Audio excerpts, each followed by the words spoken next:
Maidana fight. It was obvious in the Porter fight.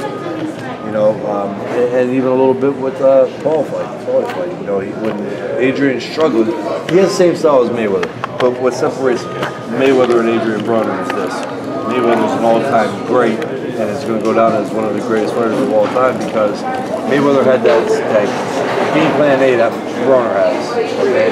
Or Broner actually copies off Mayweather. But if you ever notice when shit hit the fan, Mayweather always had B and C.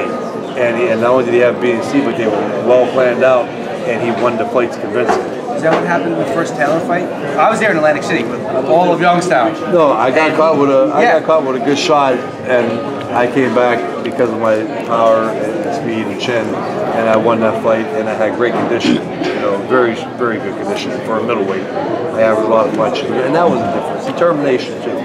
You know, I put fire with fire, and I think I proved that though. The fight before when I fought a guy that nobody else would fight, Miranda, and look what I did with Miranda. You know, I actually backed him up and took the fight to him. So, you know, there's a difference, guys. You know, not everybody's the same. Just like, you know, another, you know, not kind of the same comparison, but fighters with father time. You get some guys that'll get old at 35, 36 years old when they get in the ring, and you get guys like Bernard Hopkins that can go to 50-some years old.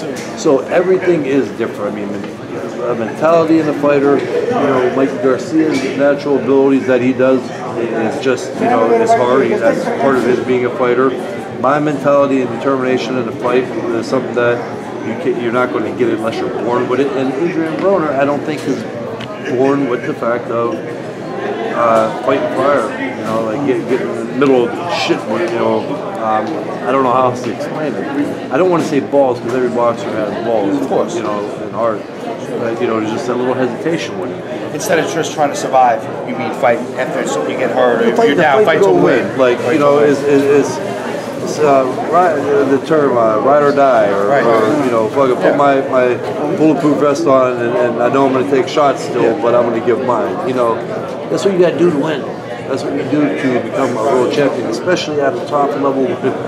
You got to find every little thing that's out there that you got in your arsenal to win. This is a top level game. Boxing is no joke, especially at this level. And if you want to be the champion, you got to dig and you got to find anything and everything you can to win a fight. Well, you got to were you surprised that Mikey had Adrien Broner backing up on the ropes most of the fight? No, I wasn't. Again, Mikey's hits hard, okay, and as we just said, Adrien is not a big fan of people that are hitting him. You don't look for it.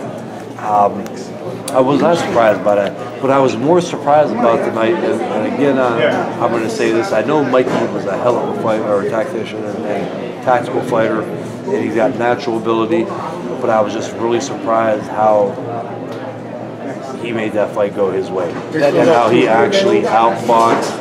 Yeah, he outboxed, he outslugged, and his defense was superb tonight. How difficult jobs here and there, and that was it. How difficult will it be for Broner to bounce back from this loss? Will this hurt his fighting spirit? This is a huge loss for Broner. And the thing again, I'm a big boxing fan, and I'm still a fan of Broner. I mean, Broner brought some excitement to the boxing world, and he's got the talent and everything else. But this was devastating, in my opinion, to Broner.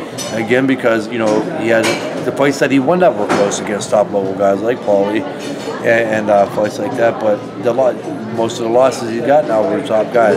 When he finally gets like a big-name fighter, he loses them.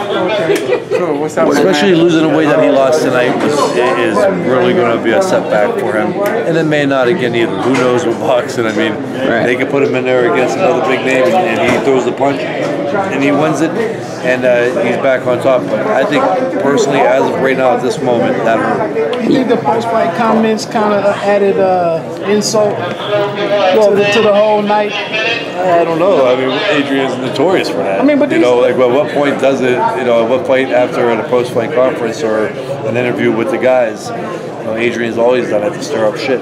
I thought it was more personal tonight, and I felt like people that were pro-Broner when they came in the door, I felt like they were offended with the effort that he put forth or how he got handled, and then to make those comments, and then to kind of to go with the LeBron James that I'm getting this money anyway, you just got your miserable lives. I thought that might have Yeah, you know, he's making money. He's not. There's a lot of other fighters out there, but I don't know where he's getting that at either. Right, you know, right. A lot of fighters making more money than him. Right, You know, he's right. not. He ain't making that for pretty penny that he thinks he's making. Right. So I don't know why he lives off that. I don't like that. You know, I don't like when people do that. You guys, I'm not just going to use me, but I never talk like that after a fight. I always like guys, but things like little things like that hurt people too. You know, it really does. So I just hope this. I mean, I hope that he can come back some way to be gatekeeper, I guess, for fighters maybe. Let's get on to your 160, your weight class.